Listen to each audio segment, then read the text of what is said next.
உணவே மருந்து, மருந்தே உணவு என்ற பழமொழிக்கு ஏற்ப நாம் அன்றாடம் பயன்படுத்தும் உணவு வகைகளில் இடம்பெறும் பொருட்களில் உள்ள மகத்துவத்தை பற்றியும் அதில் அடங்கியிருக்கும் மூலிகைகள் குறித்து விவரிக்க வருகிறது இப்பகுதி.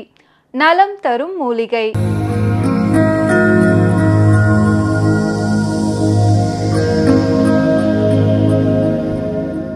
மக்கள் வணக்கம்.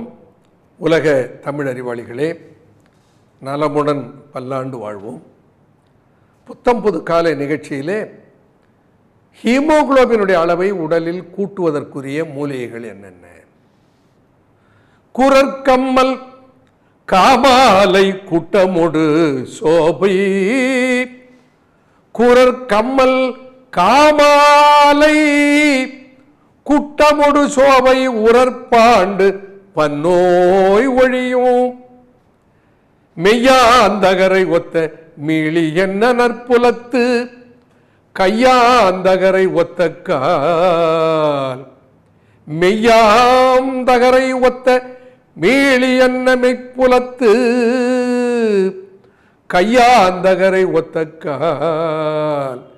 சில புத்தகங்களிலே மீளி எண்ணெய் என்று போட்டிருப்பார்கள், சில புத்தகங்களில் யாழி எண்ணெய் என்று போட்டிருப்பார்கள். யாழி என்கின்ற ஒரு விலங்கு இன்றைக்கு மரபற்று அழிந்து போன விலங்காகி போய்விட்டது. அன்னம் அது அழிந்து போய்விட்டது.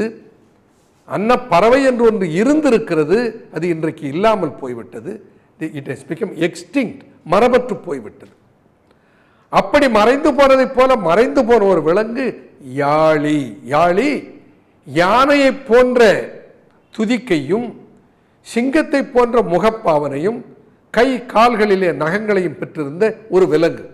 பார்த்தா அது ஒரு ஹைபிரிடு போல. எதற்கு ஹைபிரிடு? யானைக்கும் சிங்கத்துக்கும் ஒரு ஹைபிரிடை போல. குதிரைக்கு வேகம் அதிகம், யானைக்கு பலம் அதிகம், சிங்கத்திற்கு வீரம் அதிகம். யாழி இருக்கிறதே, யாழி இடத்துல இத்தனை பண்புகளும் இருந்தது. அப்படி ஒரு வீரம் மிக்க ஒரு விலங்காக யாழி கருதப்பட்டது. அந்த யாழியை போல உன் உடலிலே தெம்பும் பலமும் கூட்டுகிற ஆற்றல் கையாந்தகரைக்கு இருக்கிறது. ஏன்? அது எப்படி?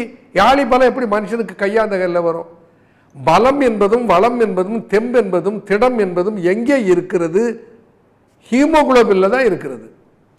ஹீமோகுளோபின் குறைஞ்சி போச்சுன்னா ஓய்ந்த நடை வந்துடும். ஐயோ மூச்சு வாங்குது, இட்லி மாவு ஊற்றி வச்சுட்டு இட்லி வேகிற வரைக்கும் கொஞ்சம் படுத்து இருந்துட்டு வந்து அப்புறம் இட்லி எடுக்கலாமா? பல பெண்கள் சொல்லுவது. ஹீமோகுளோபின் குறைந்து போட்டால் அவங்களுடைய சத்து போயிடும், தளர்ச்சி வந்து விடும், பலம் இருக்காது, ஆண்மை மங்கி போய்விடும், செயல்திறன் குன்றி போய்விடும். இப்போ ஹீமோகுளோபினை பராமரிக்க வேண்டும். அப்படி பராமரிப்பதற்கு என்று சித்தர்கள் சொன்ன மூலிகையிலே முதல் நிலையில் இருக்கிற மூலிகை எதுன்னா நம்முடைய கரிசைலாம் கண்ணி, குரல் கம்மல்.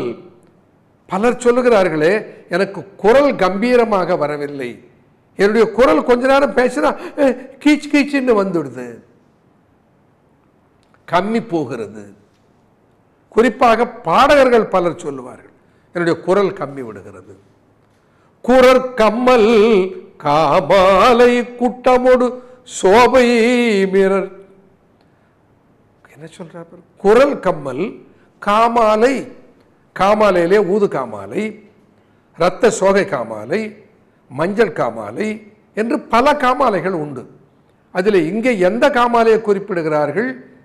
இந்த இரத்த குறைவினாலே வருகிற சோகை, சோகை நோய்க்கும் ஒரு காமால். நம்ம கிராமத்தில் சொல்லுவாங்க, என்னடா மூஞ்சை பார்த்தா காமாலை பிடிச்சவனாட்டம் இருக்கிறது, இந்த மூஞ்சி வெளிரி போய் இருக்கிறது, குளுப்பை கொண்டு இருக்கிறது, முகத்திலே நீர் சுரந்து இருக்கிறதுன்னா பார்த்த உடனே டயக்னோசிஸ்.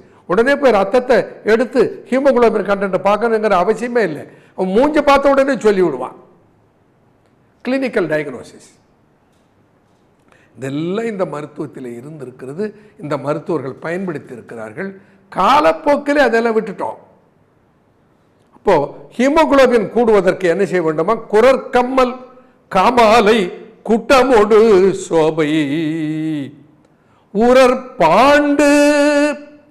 பாண்டு நோய், பாண்டு நோய் பீடித்ததுனால தான் அந்த பாண்டவர்களிலே தலைவனுக்கு பாண்டு என்று ஒரு பெயர் வந்து. தர்மனுடைய தகப்பனாருக்கு பாண்டுன்னு பேர், திருதராட்டினுடைய சகோதரனுக்கு பாண்டுன்னு பேர்.